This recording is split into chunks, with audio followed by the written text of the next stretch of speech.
Welcome to the elementary report card posting process. The Oshkosh Area School District adopted Infinite Campus as its standards-based gradebook. Infinite Campus's gradebook this year is a new version and platform. And just as you're learning the process, we are learning the process of grading and record keeping within Infinite Campus. Please keep in mind that no gradebook tool is perfect for elementary, middle school, or secondary.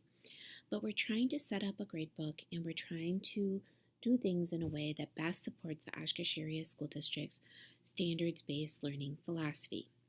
Infinite Campus definitely has some issues that we are currently working through, including the clicking and saving that a lot of you are experiencing. It takes a lot of clicks to enter an assignment. And also, when you're entering assignments, you may lose the students' names and the standards that you're entering across the top. The header and the header columns aren't freezing. And we know that, and we're working through that. In the next slides, I'm also going to explain how Infinite Campus features are all very interconnected. The way that the standards banks is set up, the way that composite grading is set up, informs your gradebook, and then pushes out to your report card. And so one setup informs the other. We're learning this process and we're already making notes and setting up the gradebook and the calendar and the way Infinite Campus is going to be for the 15-16 school year because of this interconnectedness. So please know that we're learning and making notes for the 15-16 school year. But set that aside, how do we get through posting our first semester report card or our quarter two report card in the case of elementary? When thinking about the elementary gradebook, you really need to understand how your gradebook is set up. And to get an idea of how the gradebook is set up for a particular subject area, you open up your campus instruction, which is the place that you usually go to on a daily basis. You scroll down the tab on the side, and you come to Assignment Overview. In the Assignment Overview across the top, you pick your course or your section and make sure that the term says Display All Terms and Display All Tasks. What this setup shows is how your gradebook is set up by strands, the assignments in there, the categories, and how everything rolls. In the Oshkosh Area School District, to make sure that the report card isn't 5 to 8 pages long, we are rolling or bundling up all of our standards into a strand. And you can see here in Term 2, that's the T2, the T3, and the T4, that you can see the strands here for literacy: reading, writing, speaking, and listening. And then notice in T4, you start to see all the standards. This is the original way that the Oshkosh Area School District set up the gradebook, and this is why all of your assignments need to be living in T4. However, though, as we were going through the setup process with the standards bank, we had to make some corrections. And so if there had to be a fix or setup due to the standards bank revision for a course, you're going to see your setup in Assignment Overview this way, where your assignments are going to be living in the current term or living in T2. And it's okay, the gradebook is still going to function, but it's not going to follow the rule that we started with at the beginning of the year that says everything lives in T4. Places that you're going to see this would be all grade 1 social studies is going to have their gradebook set up like this. Alps Elementary and almost all of Shapiro, Brain-Based Instructional Laboratory School, has the gradebook rolling this way, where the standards roll not from T4, but roll up into T2. The gradebook works either way. It's just something that you need to be aware of. But know that we are scoring by standards, but we're reporting out by strand. All right, so now that you understand a little bit about how the gradebook is set up, now we're going to get ready to post grades. And step 1 in posting grades is making sure all your assignments and scores are in and up to date. If you're having issues with entering assignments, make sure your categories are set up and your grade calculations for each subject area are set up correctly where we set them up at the beginning of the year. You can see your friendly IST or your friendly tech coach to help you with that. But make sure all your assignments or scores are in. Once they are, now you're ready to post. So step 2, you go in your gradebook from going down the side, those folders or the tabs down the left-hand side, and then you're going to choose a course or subject to start the posting process with. From there, step 3, you're going to come across the top and you are going to select a term. For most subject areas in elementary, you're going to select term 4 and the first strand for that course. This demo happens to be in literacy, so the first strand is reading. But don't forget, if you're one of those courses that you had looked at in your assignment overview tab, you might have to be in T2. All right, so once you see the term and you're in the first strand, you're going to notice that there's a red post on top of the grade tab for in progress. When you're ready, you're going to go ahead and click that, and when you do, this window will pop up and it'll say post grades. And what do you want to post to? Well, the box is going to be empty when it pops up, and it's only going to give you one option. So you're going to pull it down to T2, term 2, because quarter 2 is where we are right now. And then the task is the strand that you're working on. Remember, we're in literacy, and the first strand we're working on is reading. If you forget where you are with a strand, you can see it in the top there where it says post in progress grades, term, and task.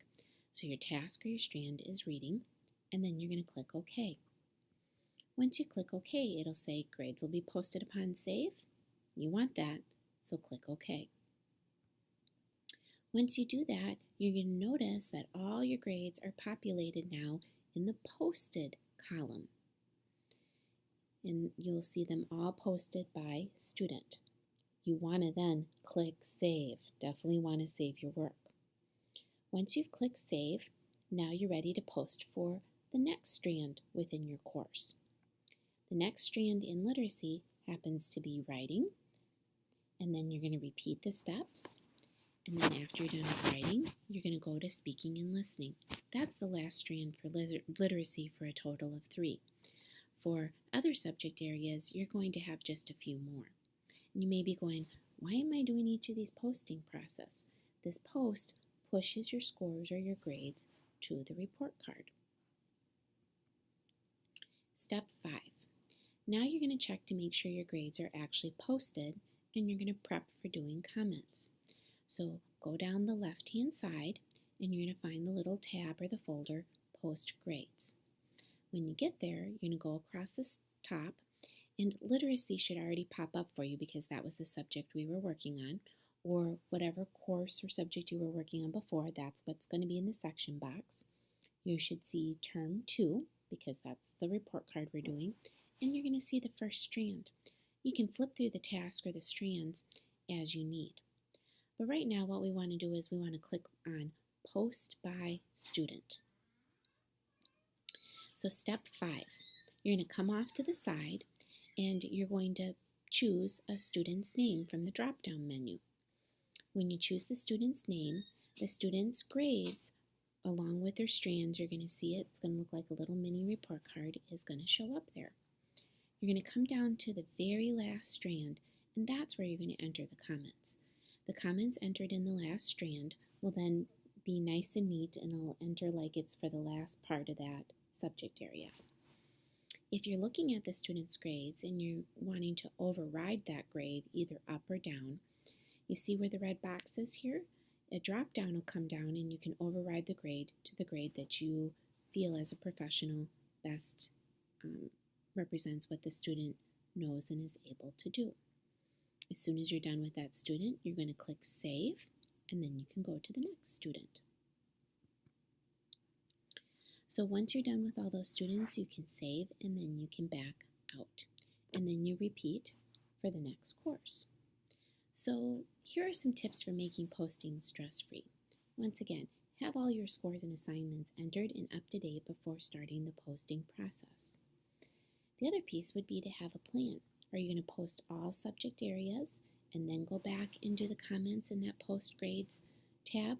Or are you going to post scores and comments and finish each subject saying, oh, now I have math done, I have science done, I have each of those areas done. It's up to you.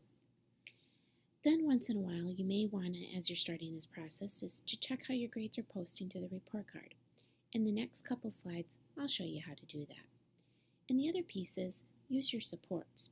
You're watching this podcast. You have step-by-step directions. On January 23rd is record keeping, and your friendly instructional support teacher or your tech coach is going to be available during record keeping time. But also remember, you have until midnight on January 29th to finish the posting and comment process. So, how do I check a report card by student? This is when you switch over to Campus Tools, the place where you take attendance and such. So from there, you're going to click on, you find your student, find a student. You click on Grades, you see where that is in red. And when you click on Grades, this screen comes up and you're going to choose a report card format. From the drop-down menu, you're going to choose Semester 1 Elementary Report Card, and the report card for the student will pop up in a PDF format. And there you can check real time what it's looking like with the students' scores and their comments. So that's how you go through the basics of posting to the report card. Thank you for all you do for students every day. Grading and record keeping and communicating out with parents is an important function of a teacher, and we're hoping that we will streamline the process a little bit more in the future. But once again, if you have any questions, please see your IST or your tech coach. Thanks, and have a great day.